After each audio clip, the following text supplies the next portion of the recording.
Good morning. We are about 45 minutes away from the start of our final day of two matches in a single day.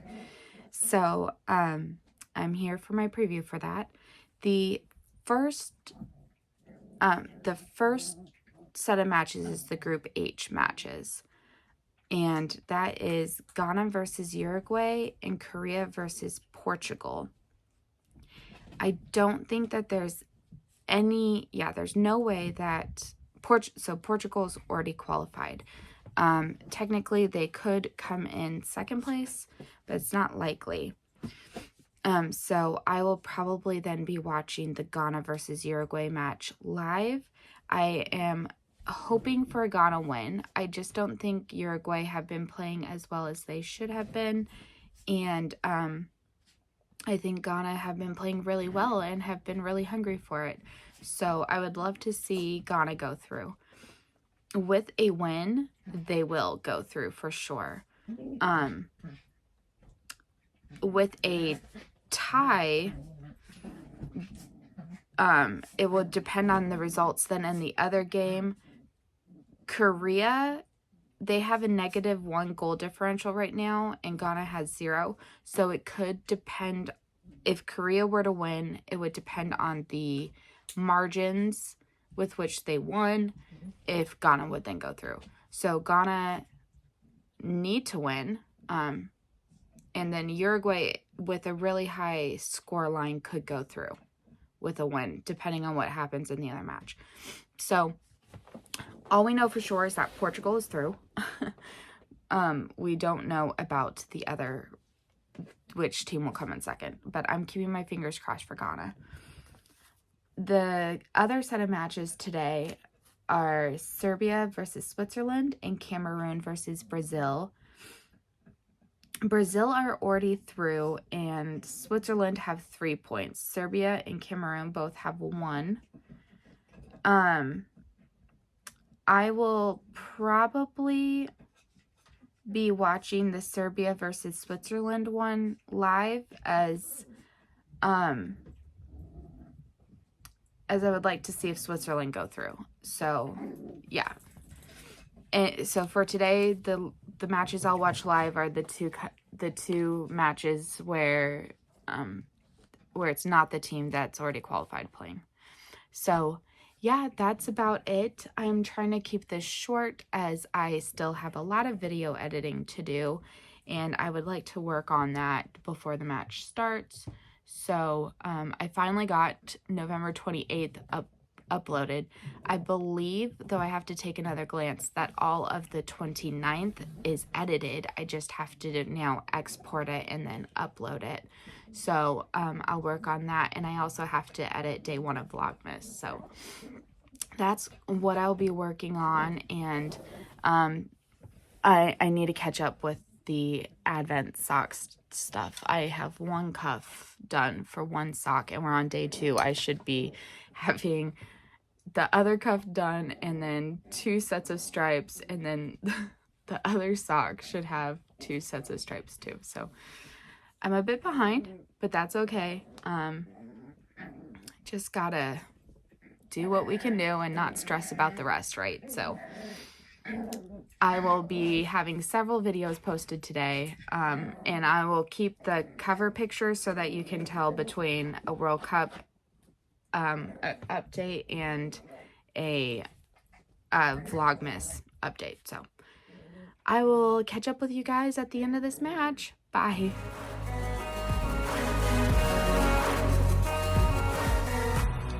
The match is over, and I just want to start by saying that my heart goes out to all of the Uruguayan fans. Just like Germany, the results in the other match determined your fate. You won your game, but because South Korea managed to beat Portugal, you also went out just like what happened to Germany yesterday. No! Jeez, dogs. Anyways, the players are so upset, and I will say this though.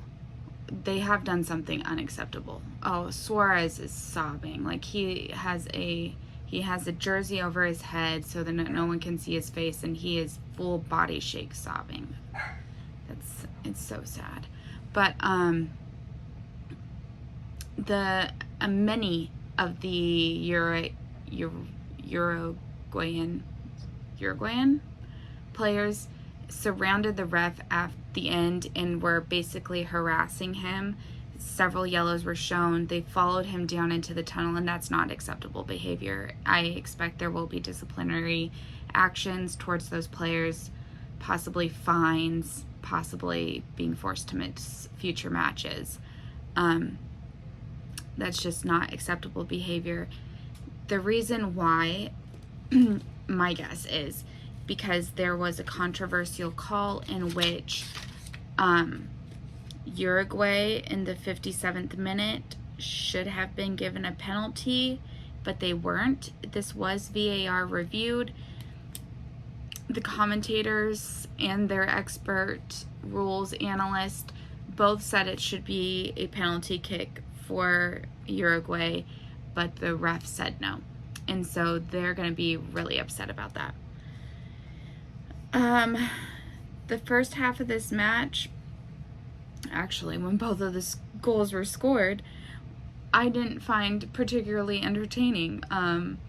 Uruguay were pretty dominant, and just like Germany, though, if Uruguay had scored just one more goal, they would have been through. I mean, Germany had to score a lot more than that, but Uruguay only had to score one more goal, and they had so many missed chances, just like Germany did. So many missed chances, and it's heartbreaking to see, because Uruguay were clearly the better team on the day. And I say that as someone who went into this match hoping for Ghana to win. Uruguay just were better. So, I mean, it breaks my heart seeing the players' faces. They thought that they had won up until the very end of the match when South Korea managed to score in that Portugal match. And then they were level on the goal differential, but South Korea had scored more goals. Up until this match, Uruguay hadn't scored a single goal. So, if they could just score one more goal, then they would be through. Unfortunately, that's when things went wild. I mean, they were pushing forward. They were making every opportunity. They were doing too much diving. They were diving to try to get penalties when they were in the Ghanaian box. They were trying to get free kicks. I mean, they were desperate. They were desperate for anything that would give them an advantage. And the other thing that was unfortunate is because they thought that they had advanced, they took out a couple of their players who were on yellow cards, that if they got another yellow card, they'd miss the next match. And they were trying to protect them for the next game. And unfortunately, that's what cost them. I mean, that's one of many things that cost them. But those were their good players. Suarez had been involved with both of the goals. He set them up. And I mean, it's really sad.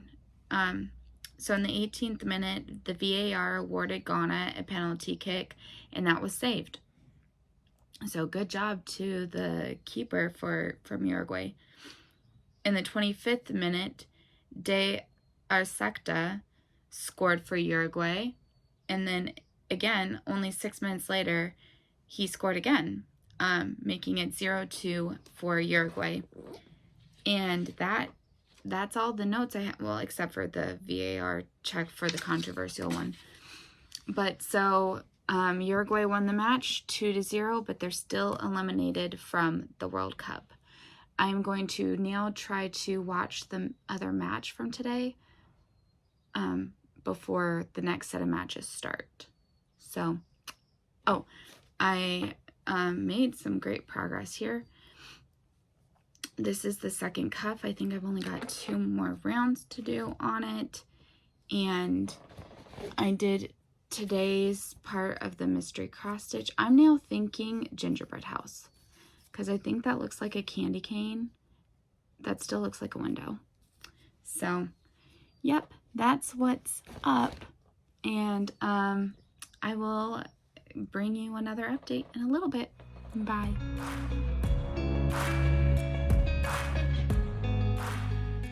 Okay, Serbia versus Switzerland is done, and oh my gosh, that match was crazy. Honestly, I was surprised that at the end of it, no one was red carded. There was something like 11 yellows. The players got in physical altercations, which is why I'm surprised there was no reds. Players from the sideline came onto the pitch, and one was given a yellow, and I'm surprised more weren't. I mean, it was a crazy match, and the scoring was crazy. Like, everything was wild. So in the 19th minute, Shaqiri, who used to play for Bayern Munich, so I'm familiar with him, he scored for Switzerland and made it 0-1. In minute 34, Vlahovic, so bad at these names, scored for Serbia.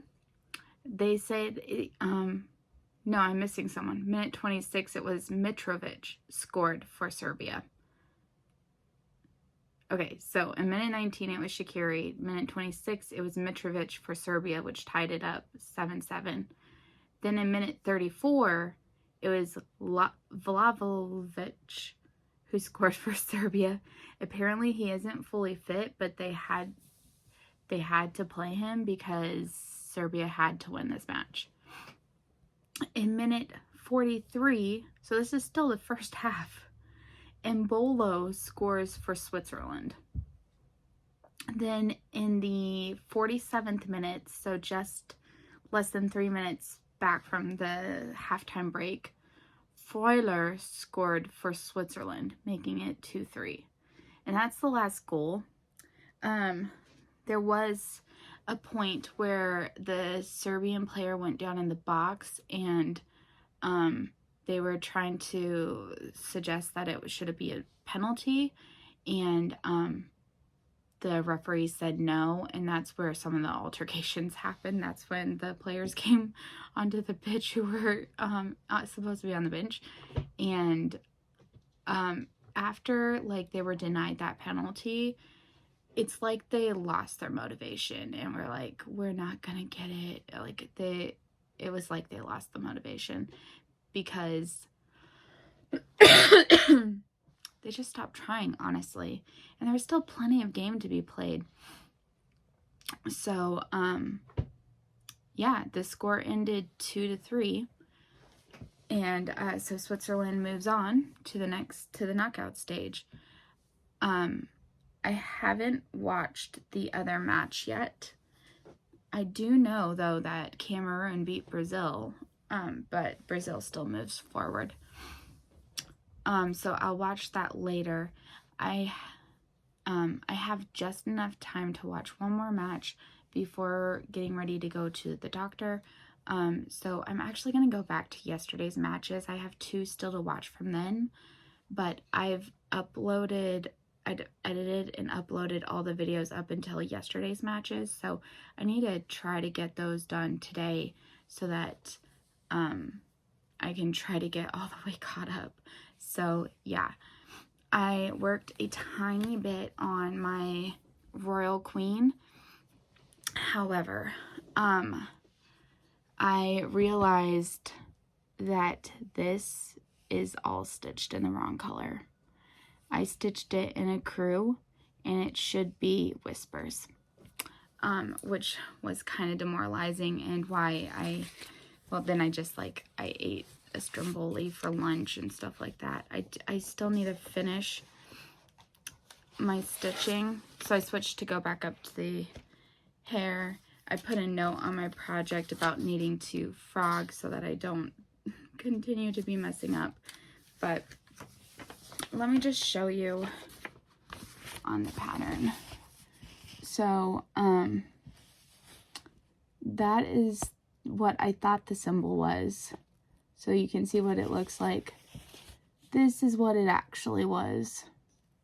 See how close they are? I thought that was the symbol. And so, I mean, here's a small, just like a small section. I'm so frustrated. I hate it when patterns make symbols this close together, like so similar. So I need to frog it, unfortunately, because I highlight my patterns. I don't want to frog it without being able to immediately stitch it back in the right color, and I don't have the whispers thread. So I need to order some so I can do that, but I'm basically just going to do the stitches I need to do in the hair and the face section, and then move on and hope it doesn't get rolled again. Yeah, it kind of sucks when you realize this. So anyways, I'm gonna put on that match and hopefully get the number of stitches I need done. So talk to you guys later.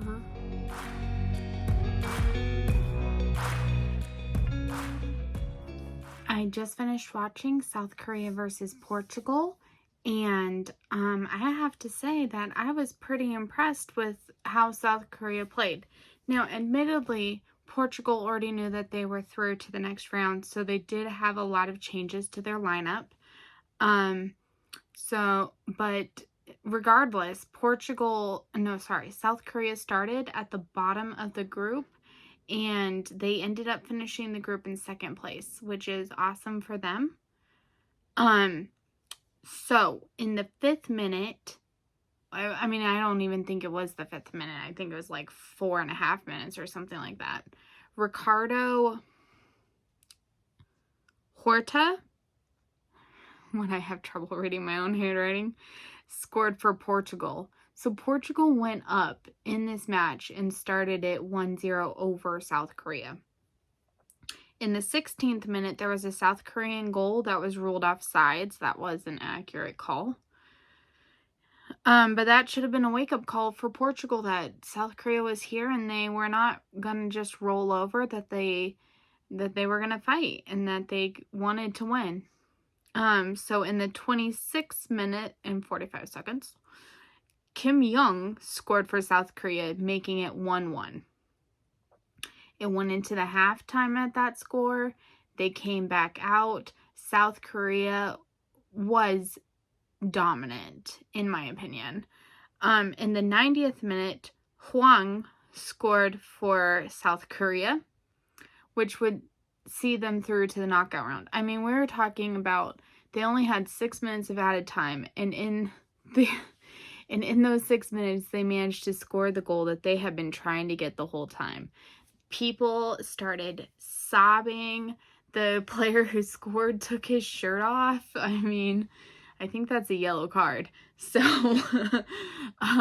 they were just so excited. And it has been apparently like 20 years since they've made it out of the group stages to the knockout round. So good for them. They had to wait 8 minutes for the other game to end, because if Uruguay scored just one more goal, then Uruguay would be through and South Korea would be out. So,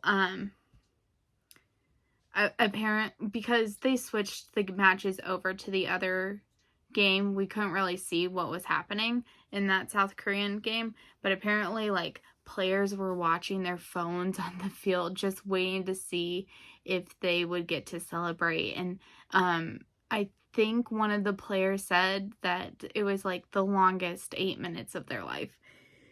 And I believe it. I mean, the amount of celebration that happened, it's so great for them. So, in the end, South Korea beat Portugal, and then Portugal went through top of the group, and South Korea went through in second place. So, that's my wrap up. That's my wrap up for this match. I don't have too much more to offer because I'm just trying to get through catching up and everything. But it was a good game. It was a really good game. South Korea did a lot better in this tournament than I thought that they were going to, and that I gave them credit for. I had South Korea at the bottom of this group, and they ended up in second place. So, I mean, that's just fantastic. Yeah, that's all I have to say. So I have one more game to watch, and that is Cameroon versus Brazil. And then I will be all the way caught up with this final group stage matches. And I can start doing the round of 16 stuff. So I am far behind, but I'm going to catch up and report on all of it. So thanks for watching, and I will be back soon. Bye.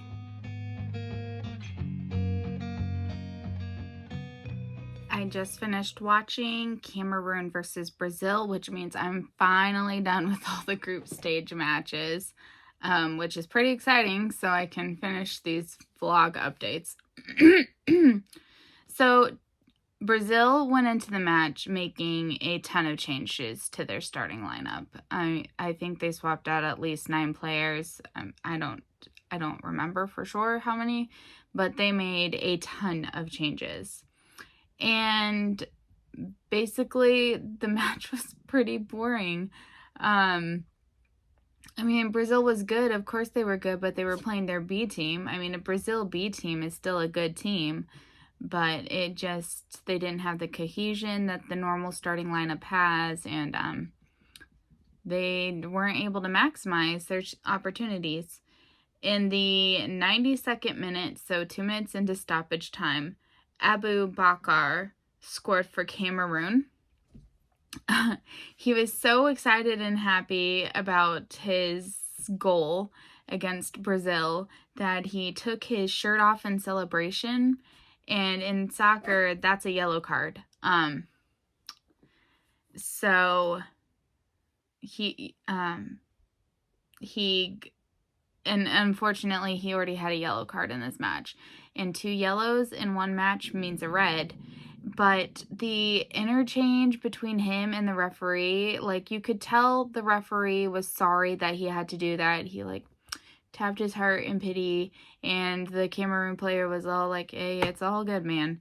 And I thought it was a really nice exchange in terms of, like, someone being sent off. Normally there's stuff being thrown and tempers flaring, which, I mean, you get, but yeah, so that was nice to see, but Cameroon still needed to score another goal to have any hope. And I think that even then they needed a different result in the other match. So they probably knew they weren't going through, and that's probably why he was okay with what happened. But the Cameroon goalkeeper had an excellent match. He made at least 8 big saves, so very well done. Cameroon acquitted themselves very nicely, and they can definitely go home proud of their performance and the fact that they beat one of the top teams in the world, Brazil, at a World Cup. So that concludes this group, Group G. It ends exactly as I predicted it would. I got one all the way right. Brazil, Switzerland, Cameroon, and Serbia, with Brazil and Switzerland going through, Cameroon and Serbia going home. So that's it. That's it for this group in this match day. I can now get this edited and uploaded and get the knockout stages edited and uploaded and hopefully get caught up. So I will talk to you guys later, and thank you for all those who are watching these. I can't believe that anyone's still following these, especially since I'm like 5 days behind or something. I don't know. You guys are amazing, and I love it so much. Thank you. Again, I will be back with another update soon. Bye.